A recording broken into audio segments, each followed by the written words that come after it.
भक्तिभाव से परिपूर्ण चैनल कर्म योनि में आप सभी का हार्दिक अभिनंदन है। दोस्तों, कहते हैं कि पुण्य गंगा नदी में नहाने से मिलता है, वही पुण्य माँ नर्मदा को देखने से ही मिल जाता है। माँ नर्मदा का कंकड़ कंकड़ संकड़ है, इससे ज्यादा क्या महिमा कही जा सकती है किसी नदी की। माँ नर्मदा के किसी भी पत्थर जो शिवलिंग नुमा हो, उसको प्राण प्रतिष्ठित करने की आवश्यकता नहीं है। उसमें भगवान शिव स्वयं विद्यमान होते हैं, उसकी सीधे ही पूजा प्रारंभ कर सकते हैं। भगवान शिव की कृपा के लिए सारे सन्यासी माँ नर्मदा के पास डेरा जमाते हैं और अपने प्राण भी यहीं त्यागते हैं। विश्व में यही एक ऐसी नदी है जिसकी परिक्रमा की जाती है। माँ नर्मदा का अवतरण माघ मास को सबसे पवित्र मास माना जाता है, जो कि हुआ था। इसी माह को देवताओं का ब्रह्म मुहूर्त कहते हैं। इस समय किए गए दान पुण्य का विशेष महत्व होता है। इसी माघ शुक्ल सप्तमी को भगवान शिव के पसीने से मां नर्मदा एक 12 वर्ष की कन्या के रूप में प्रकट हुई थी। इसीलिए इस दिन को मां नर्मदा का अवतरण दिवस मनाया जाता है। जन्म से ही दिव्य आशीर्वाद से यह संपन्न थी। भगवान शिव के अंश दिव्य शक्तियों से ओतप्रोत रहते हैं, चाहे वे गणेश, हनुमान या मां नर्मदा ही क्यों ना हो।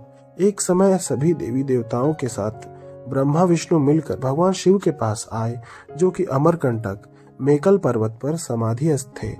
वे अंधकासुर राक्षस का वध कर शांति सहज समाधि में बैठे हुए थे। अनेक प्रकार से स्तुति प्रार्थना करने पर शिव जी ने आंखें खोली और उपस्थित देवी देवताओं को देख उनका सम्मान किया। देवताओं ने निवेदन किया कि हे भगवान, हम देवता भोगों में रत रहने से बहुत से राक्षसों का वध करने के कारण हमने अपने पाप किए हैं, अनेक पाप किए हैं। उनका निवारण कैसे होगा?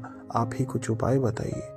तब शिव जी की भ्रुकुटी से एक तेजोमय पसीने की बूंद पृथ्वी पर गिरी और कुछ ही देर बाद एक कन्या के रूप में परिवर्तित हो गई।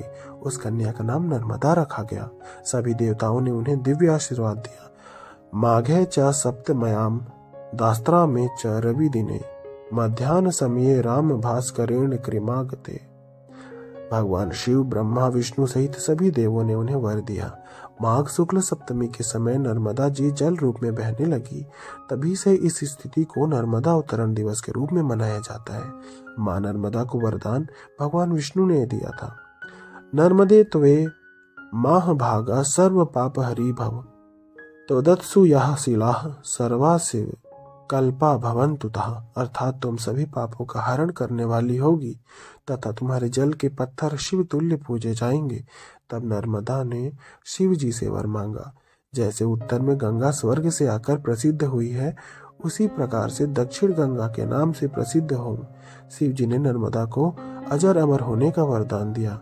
प्रलय काल तक मां नर्मदा इसी धरती पर रहेंगी। सिद्ध संतों का आश्रय स्थल ऐसी अनगिनत संत हैं जिन्होंने नर्मदा तट पर ही सिद्धि पाई है, जिनके नाम लेना तारों को गिनने के बराबर है। भगवान दत्तात्रेय के परम उपासक वासुदेवानंद सरस्वती जी, जो पूरे महाराष्ट्र में विख्यात हैं, उन्होंने मां नर्मदा के पास चातुर्मास किया।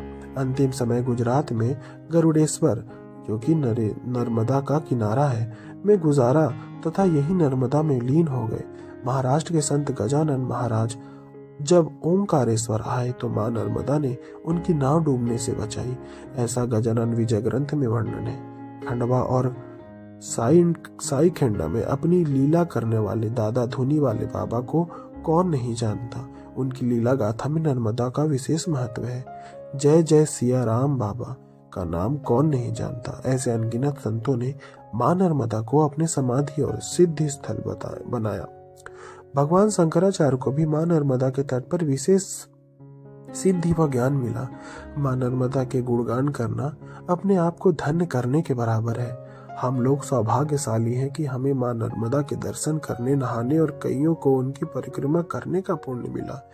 जो भी व्यक्ति मां नर्मदा की स्तुति नर्मदे मंगले देवी रेवे अशुभनाशिनी क्षमा स्वरू आराध कुरु स्वमे दया कुरु मनस्विनी पूजा पाठ और स्मरण करेगा, उसका जीवन धन्यवाद सफल रहेगा। मैं फिर से मंत्र पढ़ के आपको बता देता हूँ। स्तुति इस प्रकार है।